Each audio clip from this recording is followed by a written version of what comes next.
नमस्कार, रेशूज किचनमध्ये आपल्या सर्वांचे खूप खूप मनापासून स्वागत. आज आपण माहीत नसलेली ट्रिक वापरून शिल्लक राहिलेल्या चपातीची अशी एक मस्त रेसिपी बनवणार आहोत की घरातील सर्वजण अगदी आवडीने खातील आणि बनवायला सुद्धा खूप सोपी आहे. चला तर मग रेसिपीला सुरुवात करूया. तर इथे माझ्याकडे काही शिल्लक राहिलेल्या चपाती आहेत. तर सध्या उन्हाळ्याचे दिवस आहे, जेवण कमी जास्त होतं किंवा कधी कधी पाहुणे आले तरीसुद्धा चपाती कमी जास्त होतातच. तर आता अशा शिल्लक राहिलेल्या चपात्यांचं करायचं काय? तर आता ही चपाती पहा. शिल्लक राहिलेली चपाती ही अगदी ताज्या चपातीसारखी नरम नसते. म्हणजे रात्रीची चपाती किंवा सकाळी बनवलेली चपाती संध्याकाळपर्यंत अगदीच नरम राहत नाही आणि अशी चपाती कोणाला खायला सुद्धा आवडत नाही आणि आपण ती टाकून सुद्धा देऊ शकत नाही. तर अशा शिल्लक राहिलेल्या चपात्या एक माहीत नसलेली ट्रिक वापरून अगदी ताज्यासारख्या मऊ लुसलुशीत बनवूया, तेही फक्त मिनिटभरातच. तर त्यासाठी काय करायचं, इथे एक भांडं घ्यायचं व यामध्ये आता थोडंसं पाणी ओतायचं. तर आता मी इथे 1.5 ग्लास पाणी ओतलेलं आहे. तर पाण्याचं प्रमाण आपण कितीही ठेवू शकतं, कमी जास्त झालं तरीही चालेल. आता यानंतर यावरती एक चाळण ठेवायची, म्हणजे आपण इथे मोदक पात्र वापरलं तरीही चालेल. आता यावरती आपण शिल्लक राहिलेल्या चपात्या ठेवूयात. तर माझ्याकडे इथे 2 चपाती शिल्लक आहेत. तर चपाती आपण एकमेकावर सुद्धा ठेवू शकतो, म्हणजे अशा चपातीच्या घड्या एकमेकांवर ठेवल्या तरीही चालेल किंवा चपाती उघडून जरी एकमेकांवर ठेवल्या तरीही चालेल. तर मी इथे अशाच चपातीच्या घड्या ठेवलेल्या आहेत. आता यानंतर हे भांडं असंच आपण गॅसवर ठेवूयात. तर आता इथे सुरुवातीला गॅसची फ्लेम मोठीच ठेवायची, म्हणजे पाण्याला पटकन उकळी येईल आणि पाण्याला उकळी आल्यानंतर गॅसची फ्लेम एकदम बारीक करायची. तर आता मी गॅसची फ्लेम मोठी ठेवलेली आहे व यावरती आता आपण झाकण ठेवूया. तर यातून वाफ जाऊ नये असं झाकण ठेवायचं. तर आपल्याला हे भांडं फक्त 1.5 मिनिट गॅसवर ठेवायचं आहे. 1 मिनिटातच पाण्याला उकळी येते आणि त्यानंतर अर्धा मिनिटं बारीक गॅसवर ठेवायचं. तर यापेक्षा जास्त नाही ठेवायचं. तर आता 1.5 मिनिट झालेलं आहे. हे झाकण म्हणजे वर ठेवलेली मोठी प्लेट काढूया. आता गॅस मी बंदसुद्धा केलेला आहे व यानंतर आता ही चाळण आपण खाली उतरून घेऊयात. तर इथे बघू शकता, चाळण थोडीशी थंड झाल्यानंतर, म्हणजे चपात्या थोड्याशा थंड झाल्यानंतर या चपात्या पहा, काय मस्त चपात्या इथे तयार झालेल्या आहेत, जशा काही या आत्ताच बनवलेल्या आहेत. इतक्या मऊसूत चपात्या झालेल्या आहेत. सुरुवातीला ही चपाती दाखवली होती कशी होती आणि आता पहा अगदी मऊ लुसलुशीत तयार झालेली आहे. तर ही पहा, सर्व चपात्या मी तुम्हाला इथे दाखवते. सर्वच्या सर्व चपात्या अगदी मऊ लुसलुशीत जसं काय आत्ताच बनवलेल्या आहेत, इतक्या अशा ताज्यासारख्या झालेल्या आहेत. तर हे पहा किती मस्त ना. या चपात्या जर मी मगाशी हातात धरून अशा दाबल्या असत्या ना तर त्याचे तुकडे झाले असते. पण आता पहा एकदम मस्त या चपात्या तयार झालेल्या आहेत. तर अशा चपात्या जर घरातल्यांना दिल्या ना तर ओळखणार सुद्धा नाहीत की शिल्लक राहिलेल्या आहेत की आत्ता बनवलेल्या आहेत. तर घरातल्यांनाच काय, पाहुण्यांना सुद्धा दिलं तरी ते ओळखू शकणार नाहीत. तर आता हवं तर या चपात्या आपण भाजीसोबत अशाच खाऊ शकतो, अगदी गरमागरम आणि मऊ लुसलुशीत. तर आपण आता याची अजून एक रेसिपी बनवणार आहोत. तर त्यासाठी काय करायचं, आता या चपाती, तर हे पहा, वाव काय मस्त मऊ लुसलुशीत झालेली आहे. तर ही चपाती आपण मोडून घेणार आहोत. तर बघू शकताय, मोडताना सुद्धा असं वाटत आहे की या ताज्या चपात्या मी मोडते की काय. तर आपण आधी अशी ही चपाती मोडून घेऊया व यानंतर या चपातीचे मोठे मोठे तुकडे करून घेऊयात. तर हे पहा, अगदी मोठे मोठे तुकडे करून घ्यायचे. तर आता ही जी आपण रेसिपी बनवत आहोत त्यासाठी काही अशी मऊ लुसलुशीत चपाती हवी आहे असं काही नाही.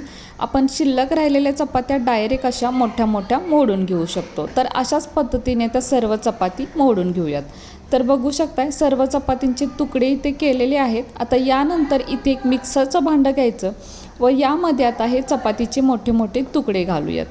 तर मिक्सरमध्येच टाकायचे होते म्हणून चपातीचे असे मोठे मोठे तुकडे केलेले आहेत. आता यावरती झाकण ठेवूया आणि हे मिक्सरला फिरवून घेऊयात. तर इथे मी मिक्सरला फिरवून घेतलेलं आहे आणि आता झाकण काढूयात. तर हे पहा, मिक्सरला मी इथे चुरा करून घेतलेला आहे चपातीचा, पण असा मोठा मोठा ठेवलेला आहे. आपल्याला हवं तर यापेक्षा सुद्धा आपण बारीक करून घेऊ शकतो, म्हणजे अगदी रवाळ टेक्स्चर जरी केलं तरीही चालेल, पण असा मोठा मोठा सुद्धा छान लागतो. यानंतर गॅसवर एक कढई ठेवायची. कढई थोडी गरम झाली की यामध्ये 2 पळी म्हणजेच 2 मोठे चमचे तेल घालायचं. आता तेल थोडं गरम झाले की यामध्ये 1 छोटा चमचा मोहरी घालायची. तर मोहरी आता चांगली तडतडू द्यायची. यानंतर 1 छोटा चमचा जिरे घालायचे. तर जिरेसुद्धा चांगले फुलले पाहिजे. त्यानंतर 7 ते 8 कढीपत्त्याची पाने टाकायची. तर ही पानेसुद्धा चांगली तडतडली पाहिजेत, म्हणजे छान अशी कुरकुरीत होतात. यानंतर 2 हिरव्या मिरच्या कापून यामध्ये टाकायच्या. तर मिरच्यासुद्धा इथे चांगल्या भाजून घ्यायच्या. यानंतर 1 मीडियम साईजचा कापलेला कांदा यामध्ये घालायचा. तर कांदा आपल्या आवडीप्रमाणे बारीक किंवा असा मोठा मोठा कापून यामध्ये टाकू शकतो. तर कांद्याचा हलका कलर बदलेपर्यंत कांदा या तेलामध्ये चांगला परतून घ्यायचा. यानंतर 1 मीडियम साईजचा कापलेला टोमॅटोसुद्धा यामध्ये घालायचा. तर टोमॅटोसुद्धा आपल्या आवडीप्रमाणे आपण बारीक किंवा मोठासुद्धा चिरून टाकू शकतो, पण शक्यतो बारीक चिरलेला टोमॅटो यामुळे रेसिपी अगदी छान तयार होते. तर टोमॅटोसुद्धा चांगला मऊ होईपर्यंत यामध्ये परतून घ्यायचा. यानंतर छोटा पाव चमचा हळद घालायची, तसेच छोटा अर्धा चमचा हिंगसुद्धा घालायचा. हे थोडंसं परतून घ्यायचं, म्हणजे हळद आणि हिंग यामध्ये चांगली मिक्स होते. तर आपल्याला आवडत असेल तर इथे थोडंसं लाल तिखट आणि गरम मसाला वापरला तरीही चालेल, पण आता हिरव्या मिरच्या वापरलेल्या आहेत त्यामुळे मी इथे लाल तिखट किंवा गरम मसाला वापरलेला नाही. आता यामध्ये मिक्सरला बारीक करून घेतलेला चपातीचा चुरा घालायचा व या तेलामध्ये चांगला परतून घ्यायचा, म्हणजे घातलेले सर्व मसाले या चपातीमध्ये चांगले मिक्स होतात व चपातीसुद्धा तेलामध्ये परतवल्यामुळे अगदी टेस्टी तयार होते. तर आपल्याला हवं तर यामध्ये आपण थोडीशी धनापूड व जिरापूड जरी टाकली तरीही चालेल, अजूनच टेस्टी होईल. आता ही चपाती आपण वाफवून घेतलेली होती त्यामुळे एकदम मऊसूत झालेली आहे. त्यामुळे ही रेसिपीसुद्धा एकदम मऊसूत होते. जर चपाती न वाफवता घेतली तर ही रेसिपी थोडीशी कुरकुरीतसुद्धा बनते. आता यामध्ये आपण अजून मीठ नाही घातलेलं, तर चवीपुरते म्हणजे छोटा अर्धा चमचा मीठ घालायचं. पण मीठ थोडंसं कमीच घालायचं, कारण चपातीची कणिक मळताना सुद्धा त्यामध्ये आपण मीठ घालतो. आता पुन्हा ही चपाती थोडीशी परतून घ्यायची, म्हणजे घातलेलं मीठ यामध्ये व्यवस्थित मिक्स होतं. आता यानंतर यामध्ये अर्धी वाटी शेंगदाण्याचा कूट घालायचा, तसेच मूठभर बारीक चिरलेली कोथिंबीरसुद्धा घालायची व पुन्हा एकदा हे थोडंसं परतून घ्यायचं, म्हणजे घातलेला शेंगदाण्याचा कूट आणि कोथिंबीर यामध्ये चांगली मिक्स होते. तर शेंगदाण्याचा कूट पहा, मी खूप बारीक नाही केलेला, थोडासा मोठा मोठा ठेवायचा, म्हणजे खाताना दाताखाली आला की अगदी छान लागते ही रेसिपी. आता यानंतर यावरती झाकण ठेवायचं व 1 मिनिटभरासाठी बारीक गॅसवर असंच ठेवून द्यायचं. तर आता 1 मिनिटानंतर हे झाकण काढून पाहूया. तर बघू शकताय आपली ही शिल्लक राहिलेल्या चपातीची मस्त अशी रेसिपी तयार आहे.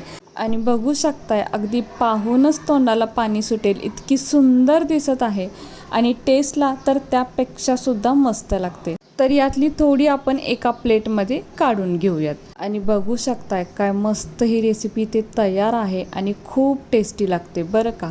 तुम्ही एकदा नक्की करून पहा. अशी गरमागरम चपातीची ही रेसिपी ना कधी संपेल कळणार सुद्धा नाही.